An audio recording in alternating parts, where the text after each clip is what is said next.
تارک تھے، لہٰذا قرآن مجید اور اکثر حدیثوں میں جو آزر کو باپ کہا گیا ہے وہ مجاز کے طور پر ہے، کیونکہ وہ حضرت علیہ السلام کا چچا تھا، اور عرب میں یہ رواج ہے کہ چچا کو باپ کہتے ہیں۔ یا یہ بھی ہو سکتا ہے کہ وہ آپ کا چچا ہی رہا ہو اور تارک کی وفات کے بعد ان کی والدہ سے عقد کیا ہو اور آپ کی تربیت کی ہو، اسی سبب سے اس کو باپ کہا گیا ہے۔ آزر مٹی، پتھر، لکڑی کے بت بناتا، ان کو خود پوجتا اور لوگوں کے ہاتھوں فروخت کراتا تھا۔ اس طرح اس کا کاروبار بہت پھیلا ہوا تھا۔ آزر کے بیٹے بھی بت فروشی کرتے تھے۔ جب حضرت ابراہیم علیہ السلام غار سے نکل کر شہر میں گئے اور اپنے چچا آزر کے پاس پہنچے تو آزر نے حضرت ابراہیم علیہ السلام کو بھی اپنے بیٹوں کے ساتھ بت بیچنے کے لیے بھیج دیا۔ حضرت ابراہیم علیہ السلام نے بتوں کے گلے میں رسی باندھی اور انہیں زمین پر گھسیٹتے ہوئے لے گئے، جس سے وہ مٹی، کیچڑ اور کوڑا کرکٹ سے آلودہ ہو گئے۔ پھر آواز لگائی، اے لوگو، آؤ اور مجھ سے وہ بت خریدو جو بے جان ہے، عقل و ہوش سے خالی ہیں اور کوئی نفع یا نقصان نہیں پہنچا سکتے۔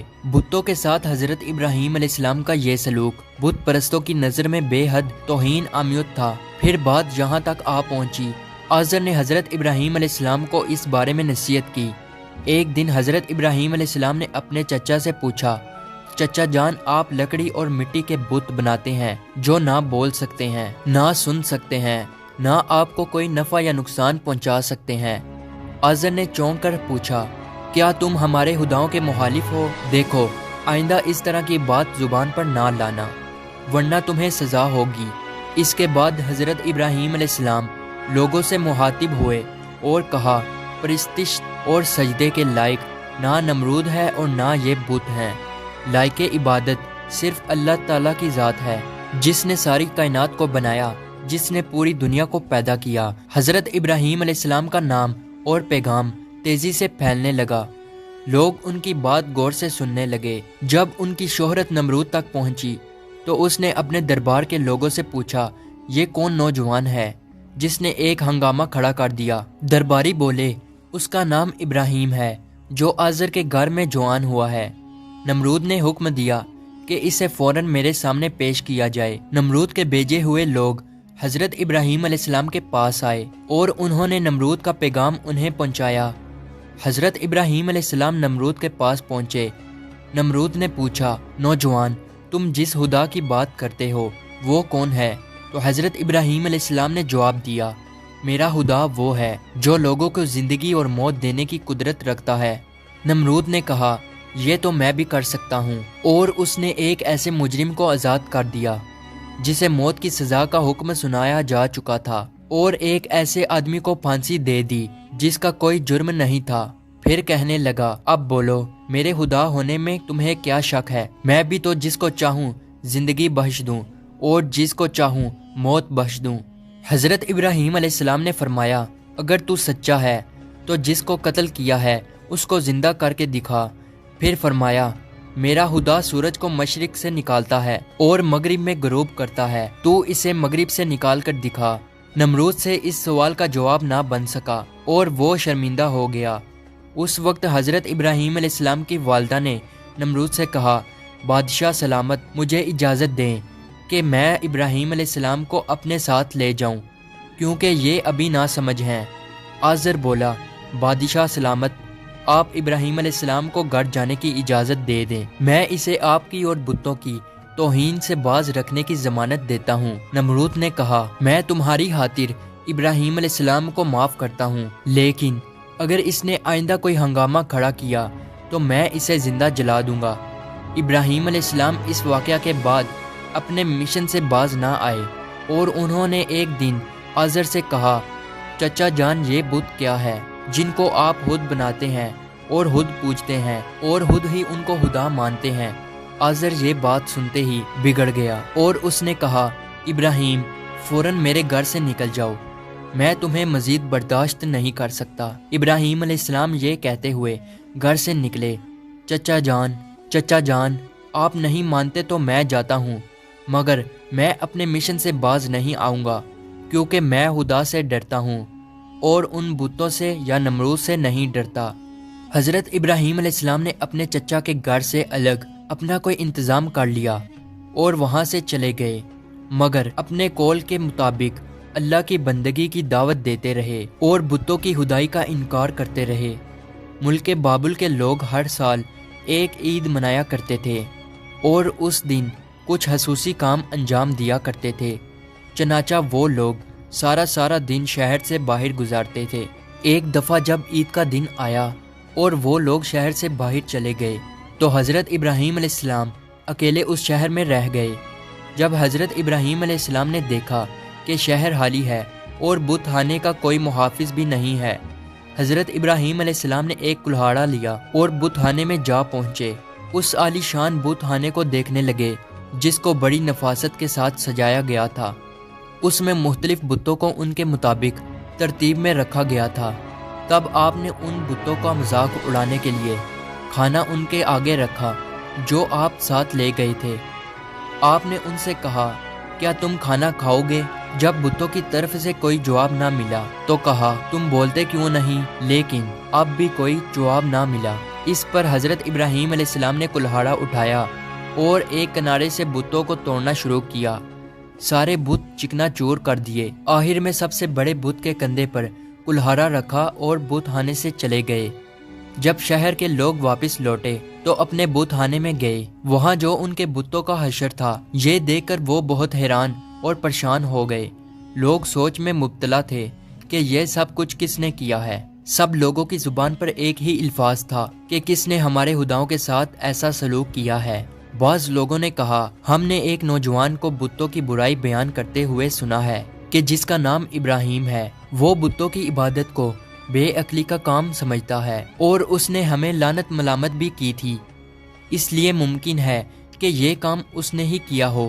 اس طرح حضرت ابراہیم علیہ السلام پر شک ظاہر کرنے کے بعد ان پر ایک مقدمہ چلا۔ انہوں نے حضرت ابراہیم علیہ السلام سے پوچھا، کیا ہمارے خداؤں کے ساتھ یہ سلوک تم نے کیا ہے؟ تو حضرت ابراہیم علیہ السلام نے بڑے اطمینان سے جواب دیا، یہ بات اس بڑے بت سے پوچھو کہ جس کے کندھے پر کلہاڑا ہے۔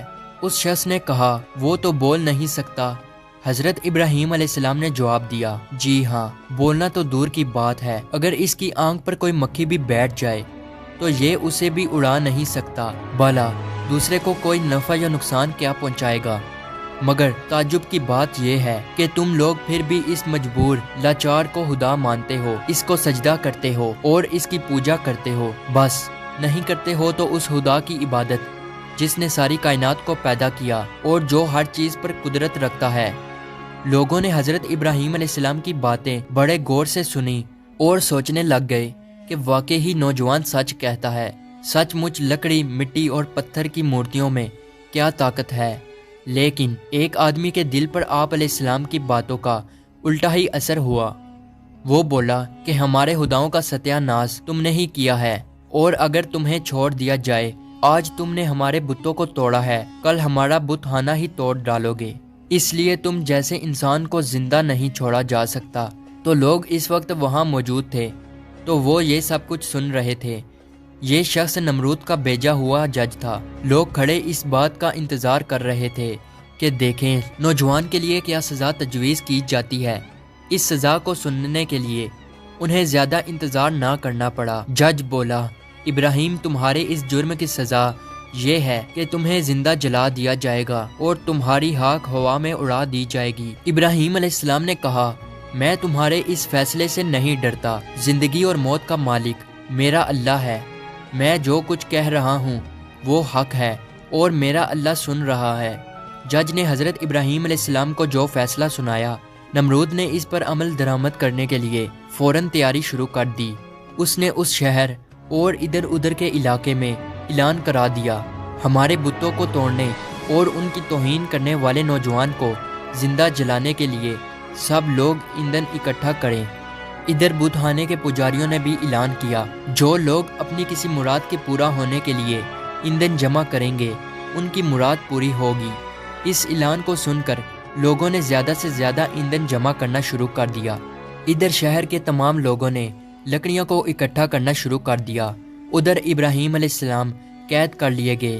لوگوں نے ایندھن کے لیے لکڑیوں کو اکٹھا کر کے ایک جگہ اس کا سٹال لگا دیا اس کے بعد ان لکڑیوں کو آگ لگائی گئی۔ جب شعلے بھڑک اٹھے تو حضرت ابراہیم علیہ السلام کو قید خانے سے نکال کر لایا گیا۔ جب انہیں اس میدان میں لایا گیا جہاں آگ جلائی گئی تھی تو آپ علیہ السلام اس آگ کو دیکھ کر ہنس پڑے۔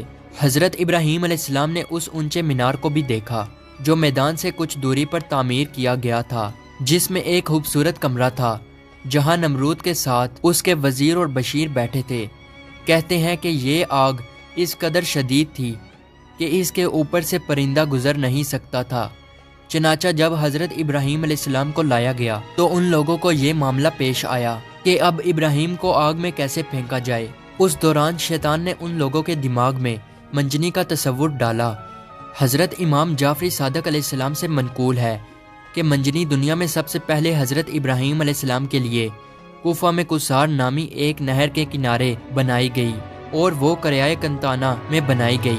اس منجنی کو شیطان نے بنایا تھا۔ چنانچہ حضرت ابراہیم علیہ السلام کو منجنی کے ذریعے آگ میں پھینک دیا۔ اس وقت آسمان و زمین سے فریاد بلند ہوئی اور کائنات کی ہر ایک شے نے ابراہیم علیہ السلام کی امداد کی خواہش کی۔ زمین نے کہا، پروردگار، مجھ پر سوائے ابراہیم علیہ السلام کے تیری عبادت کرنے والا کوئی اور نہیں ہے، کیا تو راضی ہے کہ لوگ اسے جلا دیں؟ فرشتوں نے کہا، تیرے خلیل ابراہیم علیہ السلام کو لوگ جلاتے ہیں۔ حق تعالیٰ نے فرمایا، اگر مجھ سے وہ مدد طلب کرے گا تو میں یقیناً قبول کروں گا۔ جبرائیل علیہ السلام نے کہا، خداوند، تیرے خلیل حضرت ابراہیم علیہ السلام کے سوا زمین پر تیری عبادت کرنے والا کوئی نہیں ہے۔ تو نے ان کے دشمنوں کو ان پر مسلط کر دیا ہے تاکہ ان کو آگ میں جلا دیں۔ حق تعالیٰ نے فرمایا، خاموش ہو جا، ایسی بات تیرے جیسا بندہ ہی کہہ سکتا ہے جو ڈرتا ہے کہ کوئی امر اس کے قبضہ اختیار سے باہر ہو جائے گا۔ وہ میرا بندہ ہے، جس وقت چاہوں گا اس وقت بچا لوں گا۔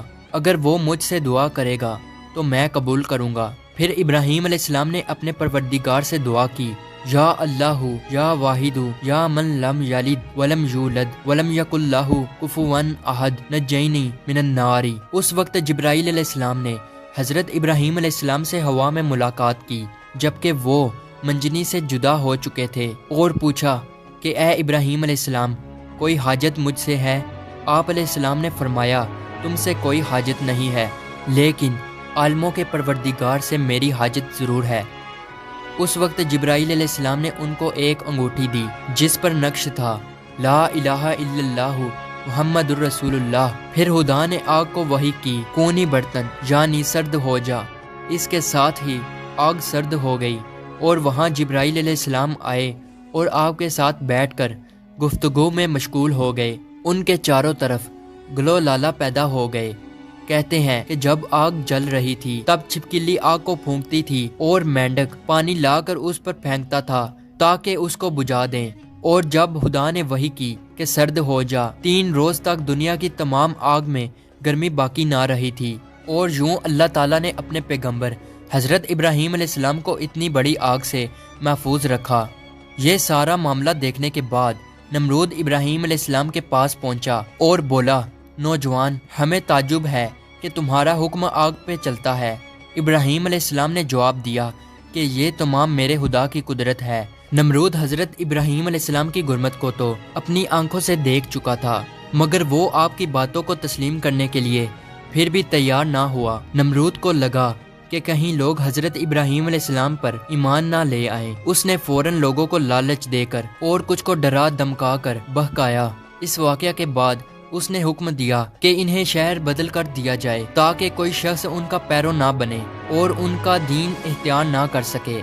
حضرت ابراہیم علیہ السلام خود بھی نمرودیوں کے ساتھ ان کے شہر میں رہنے سے خوش نہ تھے، اس لیے وہ شہر چھوڑنے پر آمادہ ہو گئے۔ چنانچہ انہوں نے اپنی بکریاں اکٹھی کی اور انہیں اپنے ساتھ لے کر روانہ ہو گئے۔ کیونکہ آپ کے پاس بہت بکریاں اور دوسرا سامان بھی تھا، اس لیے نمرود نے حکم دیا کہ یہ سارا سامان ضبط کر لیا جائے۔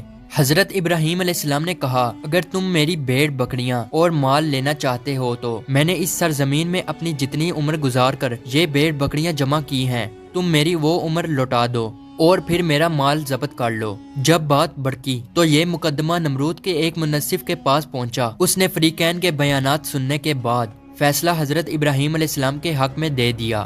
تب آپ اپنی بکریاں اور دوسرا سامان لے کر اپنی بیوی سارہ اور اپنے بھتیجے حضرت لوط علیہ السلام کے ہمراہ بابل چھوڑ کر چل دیے۔ اکثر مورخوں اور بعض مفسروں نے ذکر کیا ہے کہ آگ سے نجات کے بعد حضرت ابراہیم علیہ السلام نے نمرود کو دین حق کی دعوت دی۔ اس شکی نے کہا میں تمہارے خدا سے جنگ کروں گا، اور ایک دن مقرر کیا۔ اس روز نمرود بے شمار لشکر لے کر میدان میں آیا۔ ابراہیم علیہ السلام تنہا اس کے مقابلہ میں کھڑے ہوئے، یہاں تک کہ حق تعالیٰ نے سب سے کمزور مخلوق مچھر کو بھیجا، جن سے فضا تاریک ہو گئی، اور وہ لشکر والوں پر حملہ آور ہوئے اور ان کے سر اور ناک میں لپٹ گئے، یہاں تک کہ سب کے سب بھاگ کھڑے ہوئے۔ نمرود بھی ذلیل و رسوا ہو کر واپس آیا، لیکن پھر بھی ایمان نہ لایا۔ تو خدا نے ایک کمزور مچھر کو حکم دیا کہ اس کے دماغ میں گھس جا، تو وہ اس کے دماغ میں جا کر اس کا مغز کھانے لگا۔ نمرود اس قدر بے چین ہو گیا کہ چند آدمیوں کو مقرر کیا کہ چپل کی باریک نوک اس کے سر پر ماری جائے۔ نمرود کو اسی حالت میں 40 سال گزر گئے، تو وہ ایمان نہ لایا،